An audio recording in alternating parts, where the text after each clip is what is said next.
830 milliards de dollars, c'est la somme qui s'est évaporée des marchés boursiers en moins d'une semaine. Les actions des géants du logiciel, Salesforce, ServiceNow, Microsoft, sont tous en chute libre. Thomson Reuters a perdu 16% en une seule journée, Intuit a plus de 34% depuis le début de l'année. Wall Street a un nom pour ça, la SaaSpocalypse. Et l'étincelle qui a déclenché tout cela, à votre avis? Anthropic.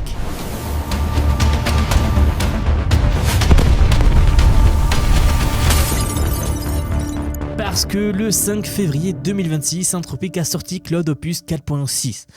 Le nom paraît banal, on dirait une petite mise à jour, mais ce modèle est bien plus qu'une simple petite mise à jour.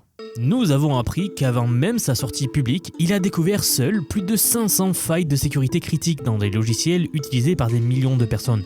Des failles que personne n'avait trouvées, ni les développeurs, ni les outils de sécurité traditionnels. Et pour couronner le tout, le même jour, OpenAI a riposté avec ChatGPT 5.3 Codex. 2 bombes lâchées simultanément sur l'industrie. Alors, aujourd'hui, on décortique tout.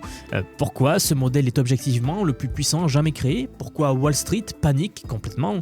Et surtout, ce que ça change concrètement pour vous et moi et pour les personnes qui ne connaissent pas l'IA ou qui utilisent l'IA. Ça impacte tout le monde. Au passage, si vous aimez mes vidéos, vous aimerez forcément ma nouvelle chaîne Vision Science. Alors, abonnez-vous aux deux. Je propose aussi une newsletter où je vous envoie un résumé clair de l'actu de lundi à vendredi. Et pour les analyses en temps réel, rejoignez-moi sur x.com. Tous les liens sont en description. Commençons par ce qui a mis le feu aux poudres. Depuis janvier, le mois dernier donc, Anthropic a lancé Claude Cowork, un outil qui permet à l'IA de travailler directement à l'intérieur de vos applications professionnelles. Excel, PowerPoint, les outils juridiques, les outils financiers, etc. Le principe est assez simple. Au lieu de copier-coller des résultats depuis un chatbot comme on fait d'habitude, l'IA va opérer directement dans des logiciels que vous utilisez déjà. Et quand les traders ont vu Claude rédiger des contrats juridiques, analyser des tableurs financiers complexes tout seul et générer des présentations professionnelles, tout ça de manière autonome encore une fois, ils ont compris quelque chose de fondamental. Si une IA à $20 par mois fait le travail d'un logiciel SaaS à $500 par mois, pourquoi continuer à payer pour le logiciel? Jeffrey Favuzza, donc un trader chez Jefferies, a résumé l'ambiance actuelle en une phrase. Il dit, je cite, « On appelle ça la SaaSpocalypse ». Bon, résultat, Salesforce a chuté de 7% en une seule séance, ServiceNow de 7% également, même Nvidia a été emporté dans la vague. Jason Lemkin, considéré comme le parrain du SaaS, a écrit sur son blog que début 2026 représentait un véritable crash pour le secteur. Alors, bon, bien sûr, soyons honnêtes, Anthropic n'est pas la seule explication. Les résultats décevants de Microsoft et Amazon récemment ont pesé très lourd dans la balance. Sans parler de la chute du dollar et du Bitcoin qui a ajouté à la nervosité générale. Mais c'est Claude Cowork qui a cristallisé les peurs et qui a déclenché le tout. Et Bank of America a d'ailleurs qualifié cette panique irrationnelle en notant que les investisseurs pariaient simultanément sur 2 scénarios contradictoires. Que les dépenses en IA vont se dégrader et en même temps que l'IA va être tellement performante qu'elle va rendre tous les logiciels obsolètes. Les deux ne peuvent pas être vrais en même temps, n'est-ce pas? Ce détail paraît anodin, il ne l'est pas du tout, parce qu'il révèle à quel point le marché navigue à l'aveugle face à la vitesse de ces progrès monumentaux. Parlons du modèle. Claude Opus 4.6 arrive seulement 3 mois après Opus 4.5 et les améliorations sont pourtant massives. Le chiffre qui saute aux yeux directement, c'est la fenêtre de contexte d'1 million de tokens. C'est environ 750 000 mots, donc l'équivalent de 10 à 15 romans complets. Vous pouvez charger du code source entier ou des milliers de pages de documents juridiques et le modèle va analyser tout ça d'un seul bloc. Mais avoir une grande fenêtre c'est une chose, l'exploiter correctement ça en est une autre. C'est le fameux problème du context rot, donc c'est le terme anglais pour décrire cela, où dans une IA, plus vous allez mettre d'informations et plus le modèle va perdre le fil. Le benchmark MRCR version 2, donc qui consiste à cacher des informations dans un contexte massif et vérifier si le modèle arrive à les retrouver ou pas. Ici, Claude Opus 4.6 obtient 76% sur 1 million de tokens. Sonnet 4.5 obtenait 18%, donc vous voyez que ce n'est pas une simple amélioration, c'est un changement de catégorie complet. Un test amusant sur Hacker News illustre bien la chose d'ailleurs. Quelqu'un a chargé les 4 premiers livres de Harry Potter et a demandé au modèle de retrouver les 50 sortilèges officiels. Résultat, il en a trouvé 49 sur 50. Le seul oubli, c'était Slugulus erectu, donc le sort de vomissement des limaces. Désolé si je le prononce mal. Mais le plus surprenant arrive dans quelques instants. Sur le benchmark, Opus 4.6 domine quasiment tout également. Donc, sur le GDP Val, donc les tâches professionnelles en finance, en juridique, en analyse de données, un score Elo de 1606. C'est 144 points au-dessus de GPT 5.2 d'OpenAI, soit environ 70% de victoires en face à face lorsqu'ils se sont affrontés. Sur Terminal Bench 2.0, donc le benchmark cette fois-ci de codage en argentique, 65,4%, le score le plus élevé jamais enregistré. Et sur le fameux ArcAGI 2, donc, qui mesure le bon sens et la logique intuitive, des problèmes faciles pour les humains, mais très difficiles pour les IA, Opus 4.5 obtenait 37,6%, alors ce nouvel Opus 4.6 obtient 68,8%, presque le double. Et il y a aussi le fameux test Vending Bench, donc c'est un de mes benchmarks préférés, c'est une simulation où les modèles vont gérer un distributeur automatique virtuel pour maximiser les profits. Opus 4,5, $5,000, Opus 4,6, $8,000. A votre avis, GPT 5.2 obtient combien? Seulement $3,500. Ça illustre parfaitement la capacité du modèle à planifier et optimiser sur la durée. Gardez ça en tête parce que ça va prendre tout son sens dans un moment. La fonctionnalité qui change la donne pour les développeurs, ce sont les Agent Teams. Au lieu d'un seul agent qui traite les tâches séquentiellement, vous coordonnez maintenant plusieurs agents cloud qui travaillent en parallèle. Une session agit comme chef d'équipe. Elle répartit le travail, elle assigne les tâches, elle synthétise les résultats. Et les autres agents opèrent de manière indépendante, chacun dans sa propre fenêtre de contexte à elle, mais par contre ils peuvent communiquer directement entre eux. Le parallèle avec une vraie équipe de développement est assez frappant. Vous pouvez même interagir individuellement avec chaque membre de l'équipe sans passer par le coordinateur. Anthropic recommande cette approche pour 4 cas précis. La recherche multipiste, où chaque agent explore une direction différente puis compare les résultats.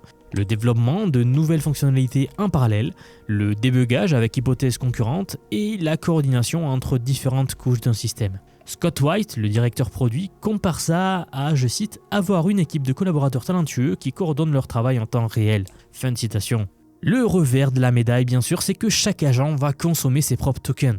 Opus reste à $5 par million en entrée et 25 en sortie. Multipliez les agents et vous multipliez la facture aussi. Et c'est là que l'histoire prend un tournant inattendu. Avant le lancement, l'équipe de sécurité d'Anthropic a placé Opus 4.6 dans un environnement isolé avec des outils classiques, des debuggers, fuzzers, etc., sans instructions particulières. Juste un objectif de rechercher des bugs. Le modèle a découvert plus de 500 vulnérabilités 0-day dans des bibliothèques open source massivement utilisées aujourd'hui, chaque faille validée donc par Anthropic ou un chercheur externe. Parmi les trouvailles, une faille dans GhostScript, provoquant des crash systems, des dépassements de mémoire dans OpenSC par exemple, et même une vulnérabilité particulièrement subtile dans le CGIF. Cette dernière est fascinante d'ailleurs, puisqu'elle nécessite une compréhension particulière et profonde de l'algorithme LZW, donc qui est l'algorithme qui va s'occuper de l'interaction avec le format GIF. Aucun scanner automatique ne peut la trouver. Le modèle a même écrit lui-même une preuve de concept pour prouver que la faille était vraiment exploitable. Logan Graham, le responsable sécurité chez Anthropic, a déclaré que ça pourrait devenir à terme le principal moyen de sécuriser les logiciels open source. Et quand on sait que la quasi-totalité de l'infrastructure mondiale repose sur ces bibliothèques-là, l'impact est juste colossal. La suite va vous faire comprendre pourquoi tout cela n'est que le début. Le même jour, rapidement, OpenAI a contre-attaqué avec GPT 5.3 Codex. Et ce modèle a une particularité, c'est le premier d'OpenAI qui a participé à sa propre création. Les versions préliminaires ont débugué leur propre entraînement et diagnostiqué leurs propres résultats. L'équipe dit avoir été soufflée par la vitesse d'auto-amélioration. On entre clairement dans l'ère où les IA vont s'améliorer elles-mêmes. Si vous avez regardé la dernière vidéo que j'ai faite à ce sujet, donc les 5 PDG qui annoncent la même chose, c'est exactement de ça qu'ils parlent et c'est de ça dont ils nous avertissent. GPT 5.3 Codex est 25% plus rapide que son prédécesseur et revendique de meilleurs scores sur le SW Bench Pro, le benchmark de programmation, mais c'est aussi le premier modèle qu'OpenAI classe comme haute capacité en cybersécurité, suffisamment puissant pour potentiellement faciliter des cyberattaques réelles. L'accès API est d'ailleurs retardé pour cette raison-là, Sam Altman l'a confirmé sur X. 2 entreprises sortent simultanément des modèles qui repoussent les limites, et les 2 admettent que ces capacités posent des risques sans précédent. Pour comprendre la trajectoire, il faut regarder un graphique qui circule beaucoup en ce moment. C'est une échelle logarithmique montrant le temps pendant lequel un modèle peut travailler de manière autonome et réussir une tâche de génie logiciel. La courbe est quasiment verticale. Chaque nouveau modèle augmente de manière exponentielle la durée pendant laquelle l'IA peut opérer sans intervention humaine. Cloud Code, Codex, Cursor, tous convergent vers le même objectif, des agents IA capables de travailler pendant des heures, voire des jours. Et avec les agents Steam d'un côté et le mode interactif de GPT 5.3 de l'autre, on ne parle plus d'un assistant qui répond à des questions, on parle d'équipes virtuelles qui prennent en charge des projets entiers. Anthropic a aussi introduit 2 fonctionnalités sous le radar mais qui vont devenir essentielles à mon avis. L'adaptative thinking, donc le modèle qui va ajuster dynamiquement sa profondeur de réflexion selon la complexité, rapide pour les questions simples et profondes sur les problèmes difficiles. Et enfin, la compaction de contexte. Donc là, c'est quand la fenêtre de contexte se remplit, le modèle résume automatiquement les parties anciennes pour libérer de l'espace sans perdre l'essentiel. Des sessions de travail quasi illimitées, on est à un point d'inflexion. Les modèles d'IA ne sont plus des outils de conversation, de simples outils. Ce sont des agents autonomes qui travaillent dans vos logiciels, qui découvrent des failles que personne ne trouvait, qui coordonnent des équipes virtuelles et s'améliorent elles-mêmes. GitHub qui a d'ailleurs intégré Opus 4.6 dans Copilot le jour même de sa sortie. Microsoft l'a rendu disponible dans sa plateforme Foundry aussi. Tous les grands acteurs se positionnent. Scott White, directeur produit chez Anthropic, résume. Il nous dit « Claude est passé d'un modèle à qui on parlait pour accomplir une petite tâche à quelque chose à qui on peut confier un travail significatif. » Opus 4.6 rend ce changement tangible. 3 mois entre Opus 4.5 et 4.6. OpenAI qui riposte le même jour et Google qui prépare sans doute, très certainement, avec quasi certitude, la suite avec Gemini. La cadence d'innovation est sans précédent dans l'histoire de la technologie, et ceux qui maîtrisent ces outils, qui savent prompter un modèle, qui savent configurer un agent, qui savent automatiser des workflows, vont avoir un avantage compétitif massif sur tous les autres. La question n'est plus de savoir si l'IA va transformer le monde du travail ou pas, ou le monde tout court. C'est de savoir à quelle vitesse, et si vous voulez être du bon côté de cette transformation, si vous voulez comprendre comment utiliser concrètement ces outils pour gagner du temps, gagner de la productivité, prendre de l'avance, alors j'ai quelque chose pour vous. J'aimerais vous dire que depuis quelques mois déjà, j'ai construit un programme d'apprentissage unique. Je vous apprends l'IA sous tous ses aspects. C'est un parcours que j'ai créé et pensé pour vous transmettre tout ce que je sais. Alors non seulement sur les modèles d'IA comme ChatGPT, Gemini de Google, Grok de Elon Musk, Claude, etc. Je vous montre en fait et surtout la manière de les intégrer concrètement dans votre vie, dans votre travail, dans vos projets. Et ce que vous soyez salarié, indépendant, entrepreneur ou même à la retraite. Car oui, nous avons beaucoup de retraités dans la communauté et ils utilisent l'IA au quotidien. J'ai récemment sorti la plus grosse mise à jour à ce jour de la formation. Ça fait un petit moment que j'en parlais, mais ça y est, elle est là, elle est en ligne. C'est un module entièrement dédié à l'automatisation par IA, donc en utilisant N8N. Autrement dit, la création d'agents IA, donc des espèces de salariés virtuels qui vont travailler pour vous et tout faire pour vous. En somme, vous faire gagner des heures et des heures et des heures. Vous êtes déjà plus de 6 à 7 000 à avoir rejoint ce programme, donc merci pour tout ce soutien. Et enfin, sachez qu'il n'y a pas besoin d'être développeur, pas besoin d'avoir un profil technique. Je vous prends par la main et pas à pas, avec des leçons vidéo claires, des cas concrets pratiques, on voit tout ce qui touche à l'IA.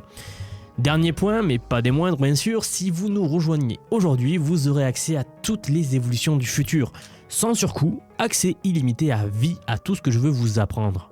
Donc aujourd'hui, c'est un paiement unique, ce n'est pas un paiement mensuel, c'est juste un paiement unique et vous aurez accès à vie à toutes les mises à jour que je vais faire en permanence et que je fais en ce moment même d'ailleurs. Donc si cela vous intéresse, vous avez les liens en dessous de la vidéo, donc soit en description, soit en commentaire épinglé pour nous rejoindre. Dans tous les cas, moi je serai très heureux de vous accueillir dans le programme Vision IA. Si vous êtes encore là, merci d'avoir regardé cette vidéo jusqu'au bout et je vous dis à très vite pour la prochaine vidéo. À bientôt.